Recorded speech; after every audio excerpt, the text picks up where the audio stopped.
See, randomized control trials, in fact, they occupy a very enviable position in the hierarchy of different trials, different study designs. Okay, when you see group or grade the studies into different categories, say you have the meta-analysis of randomized control trials, they occupy the highest form of, say, an evidence-based medicine like. We will be covering some aspect of meta-analysis too tomorrow. Okay. And at least one very well conducted RCT that also enjoys the same sort of a grade, A grade. Okay. You have something on a randomized control design, and then the randomized control design says that the efficacy of this is this many percentage more than this. That has got a very good level of evidence for that particular drug. The next category are at least one well-designed controlled study without randomization. It's not always possible to do a randomized control design. Of course, we will be rather seeing when I am going to discuss about the RCTs, you will see it is not possible to do RCT every time. Okay? So, if you have an uncontrolled or a controlled study, but you have not randomizing, then that have the second grade. At least one other type of well-designed quasi-experimental studies or a well-designed non-experimental descriptive studies, these all form an intermediate state of evidence, can give a B grade to them. And the last grade is the expert committee reports or opinion and or clinical experience of respected authorities. Okay. They form the least among the list of the evidence-based medicines. Okay. So, we are going to see something about the very top grade evidence, namely RCTs. Okay. So, generally speaking about observational studies and experimental studies. Okay. In the observational studies, you are not manipulating the exposure. You are just observing. You are not giving cigarettes to some people and then ask them to smoke. Okay. There is no experimentation. You are going to just observe how many people are smoking. Okay. That's an observational studies. Observational studies again can be divided into, say, analytic and descriptive. And experimental designs are the one where we are manipulating the exposure. Okay. We are going to rather give drug A to one group, drug B to other group. Okay. This is our choice. The intervention we are making, it's an experiment. Okay. That's why it's called an interventional study. You are intervening. Okay. And clinical trials are an example of an experimental design. Okay. So, the results of any epidemiological study that may reflect the true effect of an exposure on the development of disease. See, we have various measures in epidemiology. Odds ratio, there is one on relative risk. All these measures are called measures of association. That means what it measures is whether the exposure and the disease fact condition are associated. More the exposure, more the disease. Less the exposure, less the disease. Is there any sort of an association? That's what these sort of measures of association. Sometimes what happens, this association may be truly because these two are related, or maybe due to some sort of a spurious reasons too. We are not very sure about it. So, there is, if you really want to rather say whether the association is the causal, we need to rather have some other measures to rather say, yeah, it's a strong association. In fact, there is a criteria whenever when we are working on it's sort of an outbreak. We apply a thing called Hill's criteria, causality criteria. There are 7 such criteria. One of these is exposure, this is your odds ratio. Okay? Various other criteria are there. We try to either put all these criteria, and if several of these criteria are satisfied, then we say there is a possible causal relationship.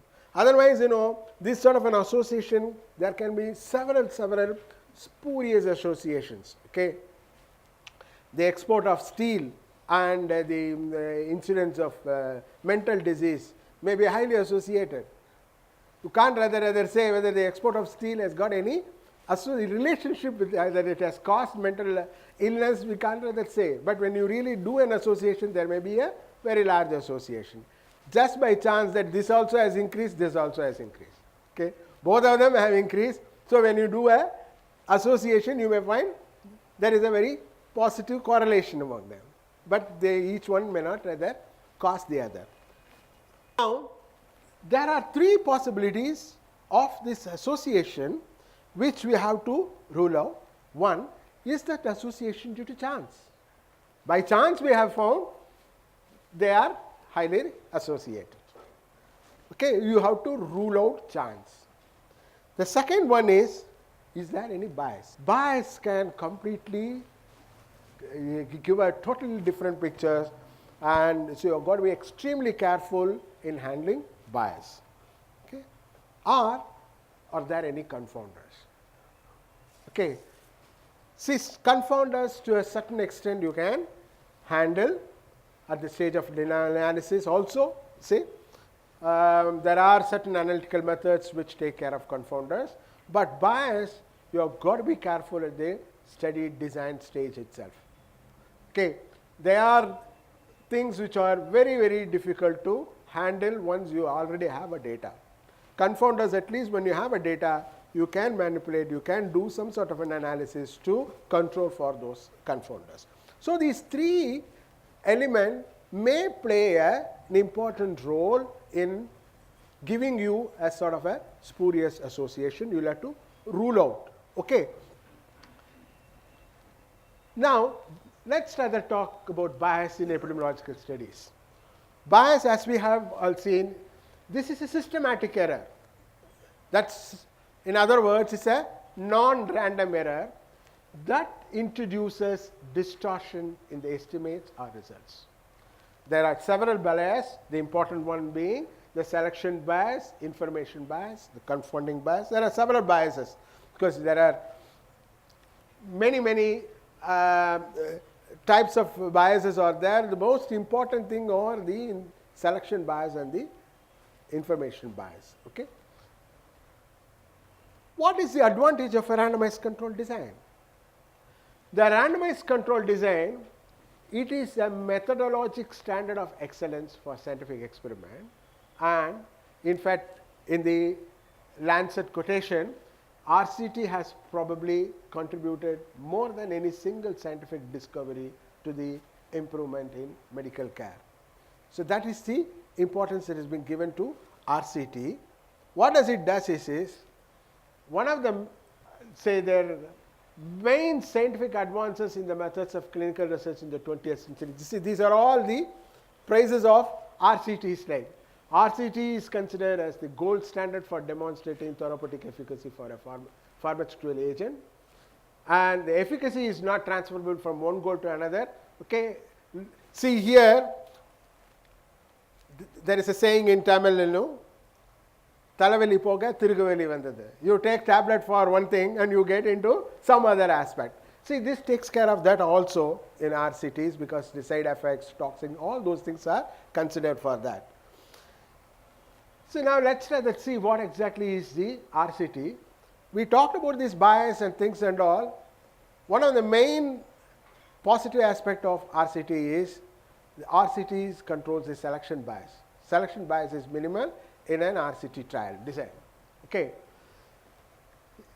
A clinical trial is a planned experiment designed to assess the efficacy of a treatment in humans by comparing the outcomes in a group of patients treated with you have a test treatment with those observed in a comparable group of patients receiving a control treatment, where patients in both groups are enrolled, treated and followed over the same period in the same manner. Any ambiguity about this definition? So you have two groups. One group is given the test treatment and another group is given the control treatment, but all the other aspects are one and the same for them. Okay, they are observed in a same manner till the end. So the NIH definition of an RCT is scientific research activity undertaken to define prospectively the effect and value of either prophylactic or diagnostic or therapeutic agents. Say now it's expanding, the therapeutic agents, devices, regimens, procedures, etc. apply to human subjects.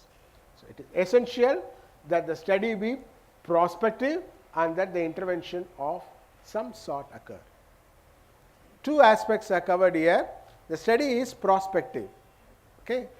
Like the case control study, you are not going to look at the retrospective aspect of it. You are going to prospectively see, or that's why they are all called follow-up studies. You are going to follow up them over a period of time.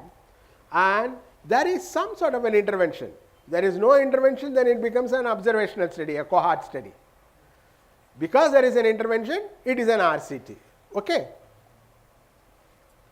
So now let's just take an example of to see the paradigm of RCT. There is a population of interest. Now let's take children less than or equal to 5 years presenting at a hospital with severe malaria. Okay? Now you are going to randomize them for treatment, give a particular test treatment to some. I have put this as placebo. It is, take that as control treatment. Okay? There is a huge issue whether you can't, whether some child come to a hospital, you can't treat some and you cannot treat the other guy. Okay? You will have to give them some sort of a treatment, a standard therapy, the best treatment that's available to them, and that's, we call them as probably a control treatment, and you assess their outcome at the end of 7 days. Okay. Now, see, there are different phases of RCT. They are all called phase 1 trial, phase 2 trial, phase 3 trial, phase 4 trials. Now, in fact, I attended a meeting last year on phase 2B trials. Okay? So, the people are trying to relax a little bit of things in these sort of phases to call phase 2B, phase 2A and stuff like that. Overall, what do we mean by a phase 1 trial is, a phase 1 trial is the very first trial that we do with a particular drug. Like our interest is to rather see it's more on the safety. Okay. First of all, a drug that you are going to employ should be safe. Next only it comes to the question of its efficacy. Okay. So these are all the safety trials which are done in a clinical pharmacology or toxicity effect of it. It's done usually on some very limited human volunteers, and it will be done mostly in a hospital settings. Phase 2 trials are, say suppose if it is very encouraging in the phase 1 trial, it is promoted to phase 2 trial. In phase 2 trial, initial clinical investigation of the treatment effects, how efficacious that particular treatment is, and it is done on patients, but again on a small number in an hospital settings. Okay. And once it passes through the phase 2, then it comes for a phase 3 trial, which is a full scale evaluation of the efficacy of the drug. Okay. And that's done on a patients, randomly allocating the standard and then the test regimens, and it's done either in the hospital study or in a community setup.